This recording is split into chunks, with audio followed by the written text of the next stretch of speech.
Assalamualaikum warahmatullahi wabarakatuh. Yang terhormat, Ibu Anjar Safitri, SPD, MSc, selaku dosen pengampu mata kuliah Pemasaran Internasional, dan teman-teman yang saya sayangi dari Manajemen Malam 2019.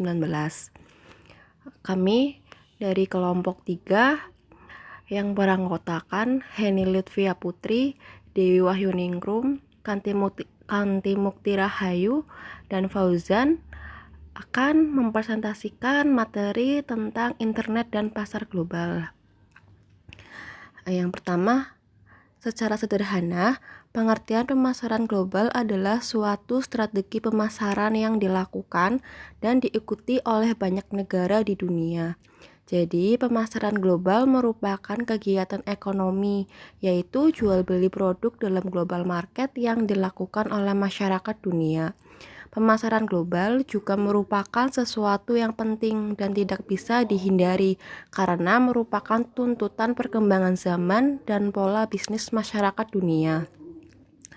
Lalu di sini ada beberapa manfaat pemasaran global yang bisa diperoleh, antara lain yang pertama, pertumbuhan ekonomi.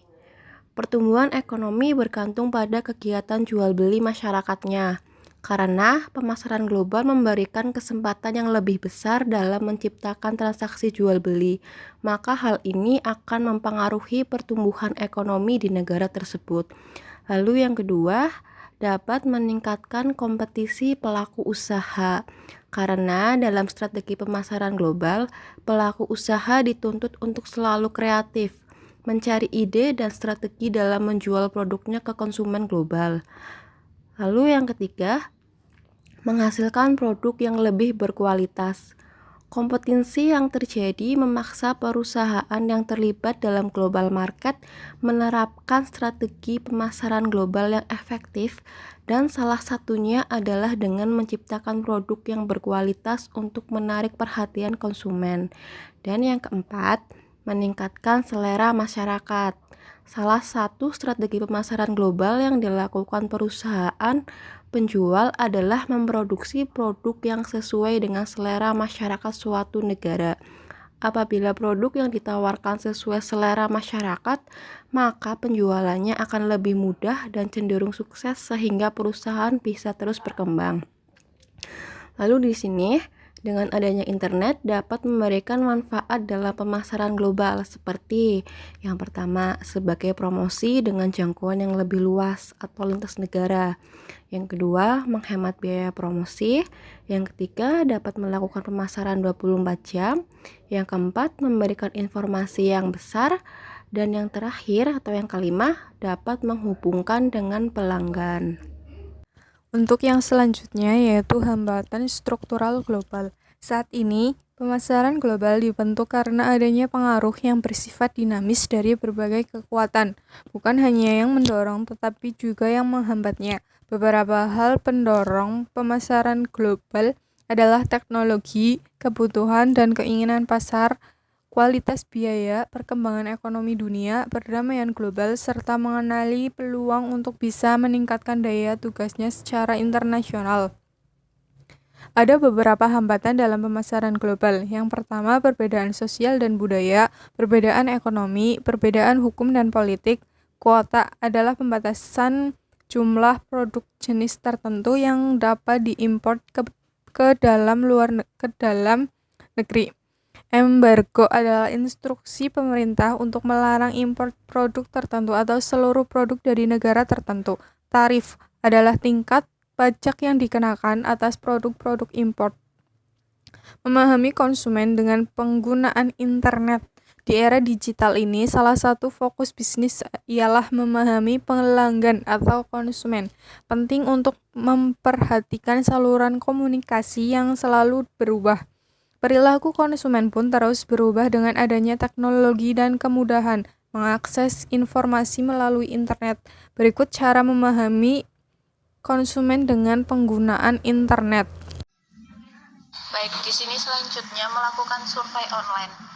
Beberapa media sosial menyediakan fitur untuk melakukan online survei sederhana di akun media sosial pengguna. Metode ini dapat dimanfaatkan oleh perusahaan untuk bisa lebih aktif memahami karakter audiensnya. Terlebih, agar para audiens ini termotivasi dalam survei tersebut, perusahaan bisa memberikan hadiah atau reward bagi audiens yang ikut berpartisipasi, atau bisa juga dibuat semacam sayembara online. Hal terpenting dalam melakukan survei online di media sosial adalah memastikan bahwa para follower atau audiens media sosial perusahaan benar-benar sesuai target pasar. Kemudian, membina hubungan personal dengan audiens. Dalam ilmu psikologi, ada keyakinan bahwa jarak kedekatan emosional antara dua pribadi yang sangat menentukan tingkat keterbukaan dan kepercayaan satu sama lain. Era pra-internet dan media sosial, tenaga penjualan langsung atau direct market sering mendidik untuk membina hubungan personal dengan para calon pelanggan. Semakin akrab perusahaan dengan pengikutnya, audiensnya, pelanggannya, target pasarnya di media sosial secara emosional, semakin mudah pula bagi perusahaan untuk menggali informasi terdalam mereka yang pada akhirnya menjadi fondasi primer untuk melakukan inovasi. Ya, di sini saya akan melanjutkan presentasi dari Mbak Heni tentang keuntungan kompetitif. Dalam mengimplementasikan konsep e-business, terlihat jelas bahwa meraih keunggulan kompetitif atau competitive advantage jauh lebih mudah dibandingkan mempertahankannya.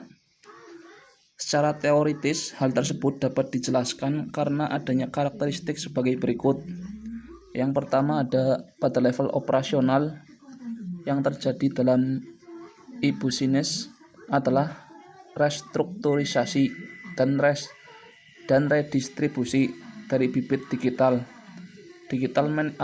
management, sehingga mudah sekali bagi perusahaan untuk meniru model bisnis dari perusahaan lain yang telah sukses.